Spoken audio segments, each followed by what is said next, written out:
Kira-kira menurut Prof nih, Indonesia butuh berapa lama untuk mencapai ke sana, jadi full Indonesia beneran jadi masyarakat 5.0 rata semua itu?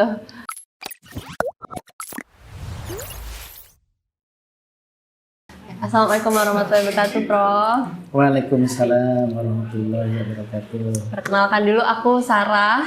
Iya, salam Prof. kenal. Iya, salam kenal, Prof. Prof, apa kabarnya nih? Alhamdulillah. Baik. Alhamdulillah baik ya. Oke, sebelum kita langsung masuk ke topik nih, aku mau boleh tanya sedikit nggak sih, Prof? Boleh cerita sedikit tentang latar belakang pendidikan Prof? Oh, iya, baik. Dulu lulus SMA tahun 1992 ya. 92. Ya, kemudian alhamdulillah dapat beasiswa ke Jepang gitu. Oh. Sehingga 1 tahun kemudian berangkat ke Jepang. Sempat belajar bahasa Jepang ya dulu 1 tahun di sana di Tokyo. Oh, belajar dulu Ya. berarti ya? Setelah itu baru masuk S1, program S1 di Shizuoka University. Gitu. Nah, lulus tahun 1998. Jurusan apa tuh, Prof? Fisika. Fisika, oke. Di jurusan fisika. Setelah lulus masih pengen lanjut studi ya dulu ya. Jadi lanjut S2 2 tahun, lulus tahun 2000. Masih lanjut lagi gitu. Masih betah S3 di, ya. masih betah di Jepang. Iya, 3 tahun lulus tahun 2003. Tahun 2003. Nah, setelah itu juga sempat masih pengen ini ya, cari pengalaman ya. Cari pengalaman sehingga 5 tahun dulu pengalaman, istilahnya jadi apa, postdoc gitu ya. Apa itu, Prof? Postdoktoral. Jadi research postdoktoral. pasca dokter. Pas ya, dokter. Ya. Itu di Jepang juga itu? Ya, di Jepang, di kampus yang sama waktu itu, di Shizuoka University. Shizuoka, oke. Nah, setelah itu baru tahun 2008 saya balikin ke Indonesia. Jadi baru dari 2008 sampai seterusnya di sini nih? Iya. Oke. Nah, kita udah tahu nih latar belakangnya Prof nih ya. Oke.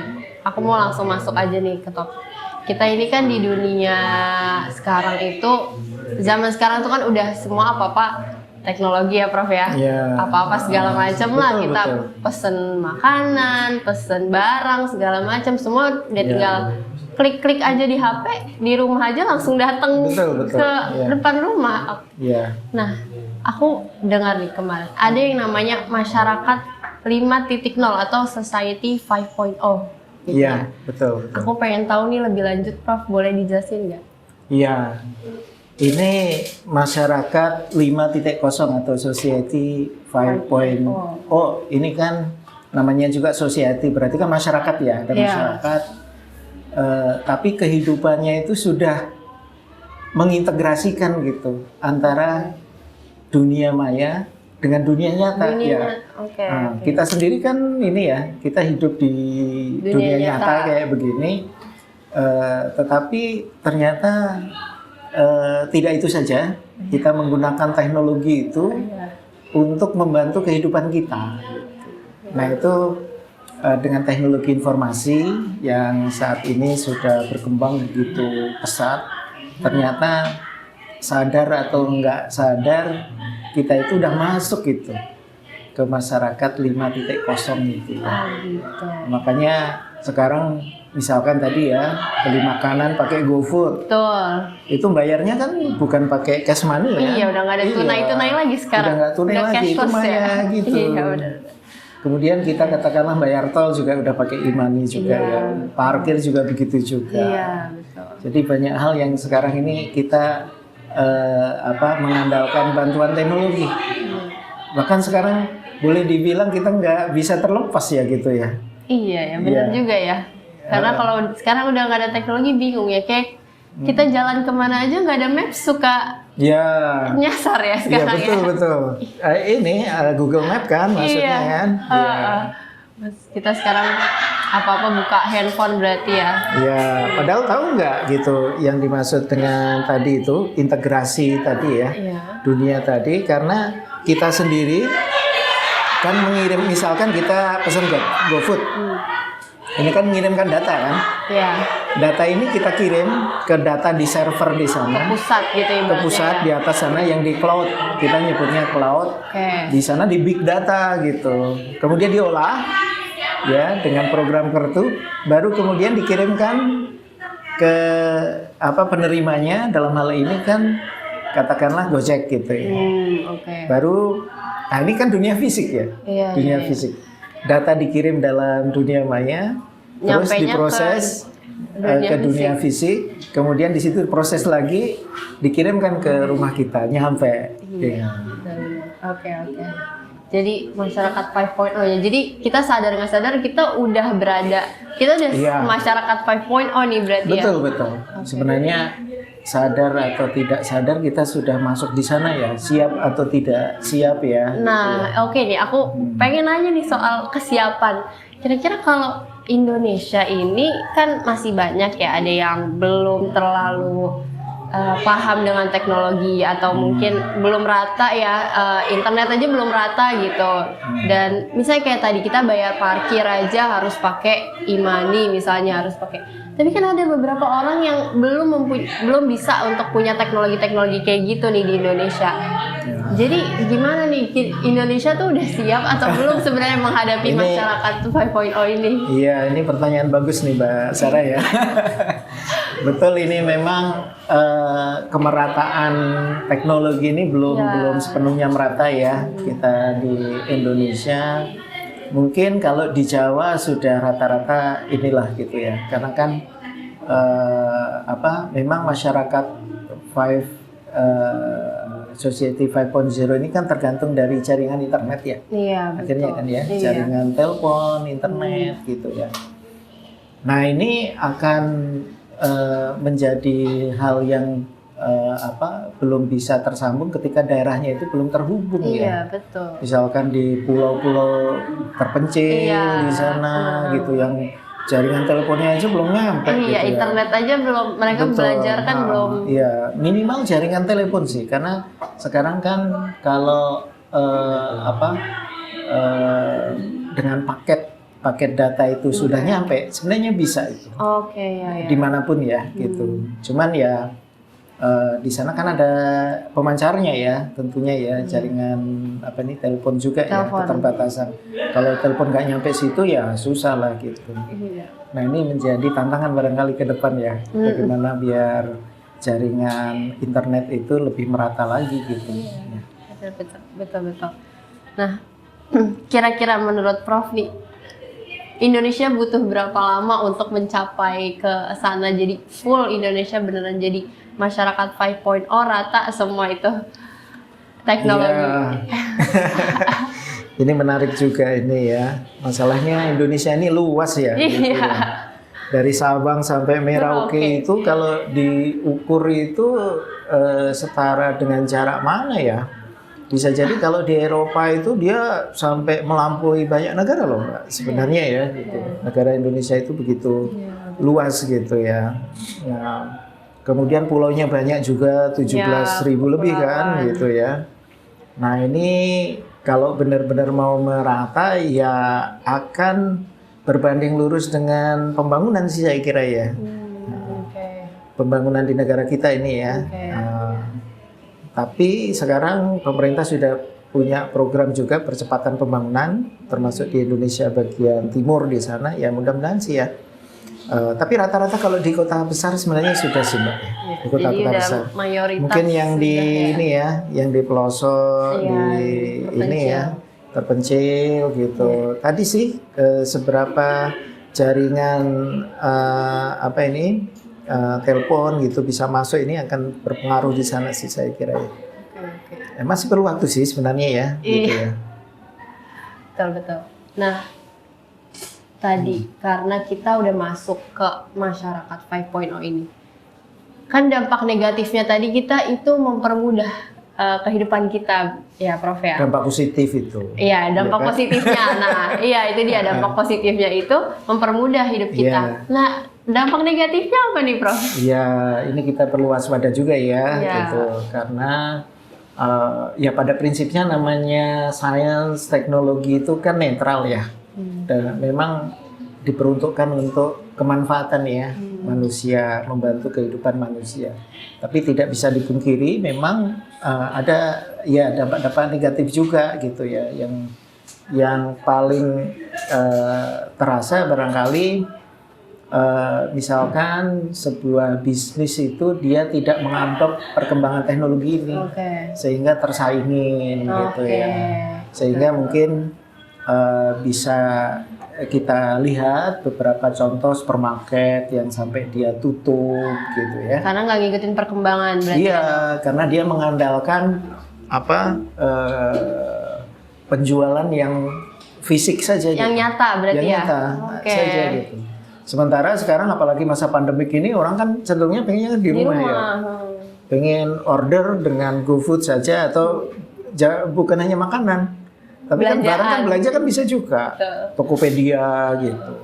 Nah ini sehingga para pebisnis yang tidak mengadop gitu ya teknologi bisa jadi dia menjadi bisa jadi goncang gitu ya. Nah ini dari sisi katakanlah kehidupan bisnis ya. Karena itu kan nanti berpengaruh ya kalau misalkan perusahaan sampai bangkrut. Kita kan lihat juga kan beberapa contoh supermarket tenaga kerja gitu. Nah ini yang dari sisi itu. Nah masih ada juga yang dari sisi yang lain. Ternyata banyak pekerjaan yang digantikan oleh robot-robot gitu ya, atau sistem sistem mesin gitu. Sebagai contoh misalkan parkir aja gampangnya.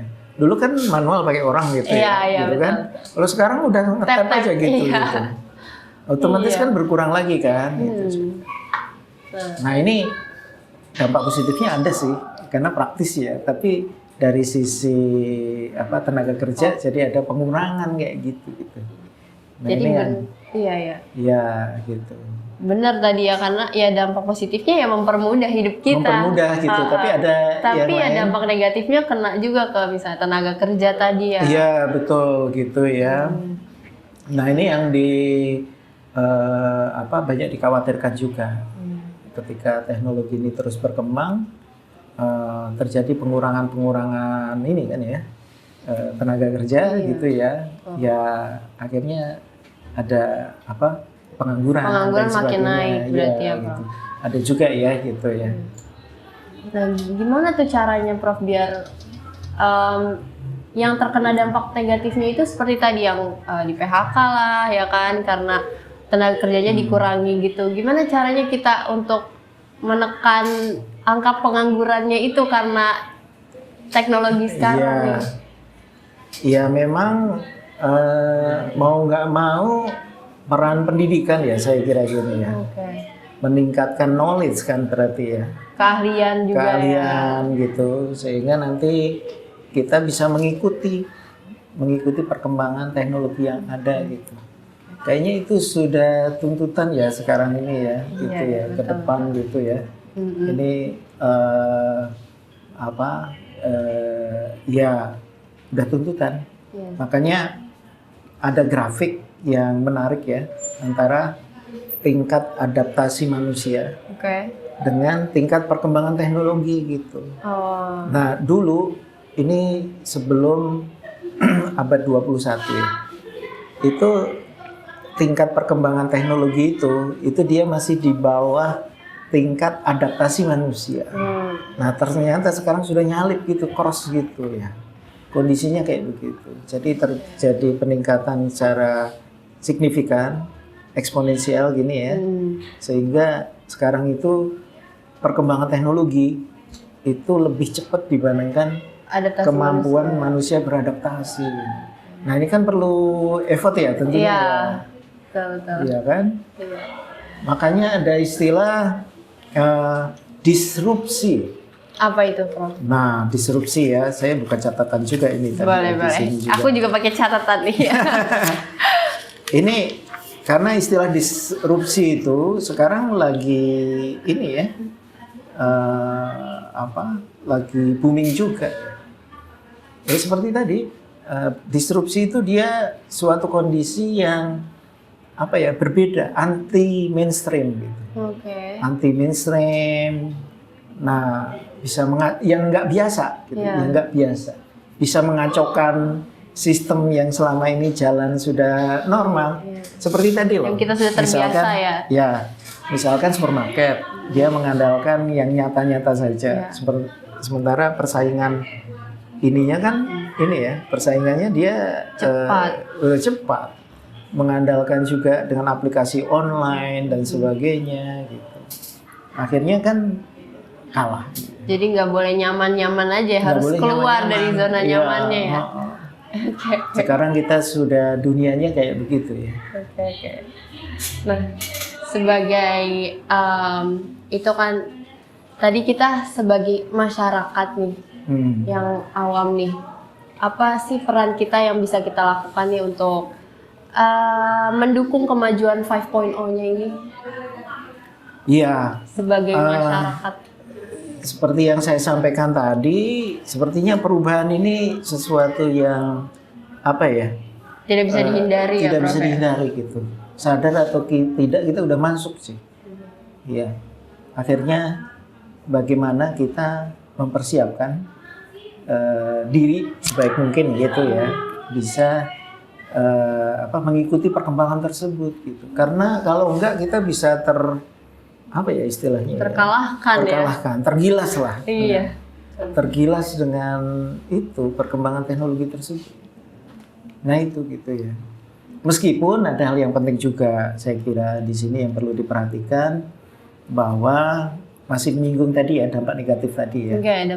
Bahwa nilai-nilai dasar kehidupan ini hendaknya kan nggak ada yang berubah sebenarnya ya gitu ya, dari dulu sampai sekarang juga kan. Nah ini tetap kita jaga, jangan sampai kita terpengaruh terhadap tadi gitu ya, dampak-dampak negatif dari teknologi. Karena misalkan satu HP di sini kontennya itu bisa bermacam-macam di dalam di sini ya, tergantung kita bisa filtering sebenarnya. Makanya bijak atau tidak kita memakai informasi, karena banyak sekali hoax kan sekarang ya. Iya betul. Hoax, berita, kemudian fitnah dan sebagainya. Sekali gitu. Klik aja udah langsung kesebar ya, Prof, tersebar gitu. Ini luar biasa ya. Jadi ini kita harus pandai-pandai memanfaatkan, bisa memfilter informasi yang ada di dalam ini bisa jadi sangat bermanfaat buat kita semua. Tapi bisa jadi kalau kita nggak pandai, nah nanti kita bisa terjerumus ke memakai informasi yang kurang bagus juga. Nah ini saya kira filtering itu ya yang penting ya. Oke. Jadi nggak merugikan diri sendiri aja, tapi orang lain juga ya. Iya, karena kan kita nggak boleh ya, saya kira ya. Hanya memikirkan diri kita sendiri kan nggak ya. Betul. Kita harus mikirin orang lain ya. Kan ini kemanfaatan. Harapannya memang teknologi itu kan dikembangkan biar bermanfaat sebenarnya ya. Asal usulnya kan begitu ya. Sebenarnya ya. Karena kan kita pengen bisa bermanfaat untuk orang lain kan. Iya. Kita pengen punya legacy, warisan yang baik-baik. Untuk generasi selanjutnya. Untuk generasi selanjutnya, Masya Allah. Ini masih muda Mbak Sarah, tapi udah pikirnya generasi berikutnya. Alhamdulillah, insya Allah. Makanya nih belajar lagi sama Prof nih biar keasah lagi nih otaknya, ilmu-ilmunya dapat lagi banyak nih dari Prof. Amin. Insya Allah penonton juga di rumah bisa dapat informasi lagi dan bijak-bijak berarti ketika mendapatkan informasi ya Prof ya. Iya silakan. Betul. Oke, mungkin itu aja kali ya Prof ya. Kita udah bahas masyarakat 5.0. Semoga bisa bermanfaat untuk aku dan semua orang yang di rumah yang nonton. Semoga bisa beradaptasi dengan cepat berarti ya Prof dengan masyarakat 5.0 ini ya, society 5.0. Kita berharap begitu ya, karena kita udah sadar atau nggak sadar udah masuk nih gitu ya. Berarti udah harus siapin diri sendiri dari sekarang, nggak boleh kalah. Iya betul. Ya. Makasih banyak ya Prof ya, udah luangin waktunya ke sini. Terima kasih. Assalamualaikum warahmatullahi wabarakatuh. Waalaikumsalam warahmatullahi wabarakatuh.